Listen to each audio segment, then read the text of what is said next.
నాగర్ కర్నూలు జిల్లా కల్వకుర్తిలో పారిశుద్ధ్య కార్మికుల ఆందోళనలు బాటపట్టారు. 2 నెలలుగా జీతాలు రాకపోవడంతో విధులు బహిష్కరించి నిరసన చేపట్టారు. రేవంత్ పాలనలో తమకు జీతాలు అందడం లేదని ఆవేదన వ్యక్తం చేశారు. మున్సిపల్ కార్మికుల విధుల బహిష్కరణతో కల్వకుర్తిలో పారిశుద్ధ్యం అధ్వాన్నంగా తయారైంది.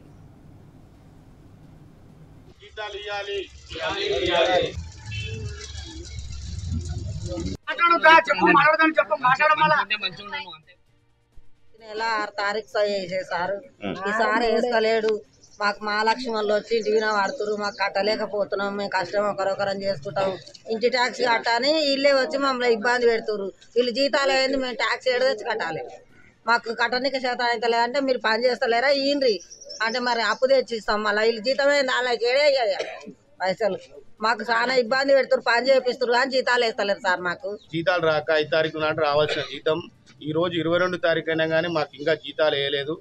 మాకు మురికి పని చేసి కాలువల అవి అన్ని చూసుకుంటా కూడా మేము ఎండనక వాననక మురికి అనక ఏది వచ్చినా గర్వి గబ్బి అనకుండా కూడా మేము వర్క్ చేసినా కానీ 22 తారీఖు వస్తుంది. మాకు ఇప్పటికి జీతాలు లేవు. ఒకరొకరు రెంట్ కట్టుకోవాలి, మాల చిట్టి ఆ చిట్టి ఇవి ఫైనాన్స్ కట్టుకోవాలి.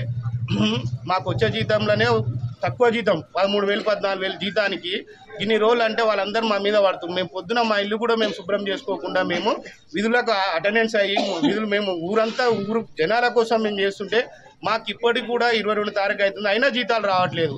ఇప్పుడు జీతం కోసం అడగడానికై ఇప్పుడు ఆఫీస్ ముంగట కూర్చున్నాం. మాకు ఏంటి లేవు, ఉప్పు లేదు, కారం లేదు, మిరప లేదు, ఏంటి లేదు. మేము ఇక్కడ కష్టం చేయాలి, ఏం తినాలి. మాకు అంత బాగుంది కాబట్టి ఈ ఎట్టి సాకులు చేస్తున్నాము పంతున్నాం. మరి ఏం తినాలి ఏం చేయాలి ఆయనకే అర్థం కాదు.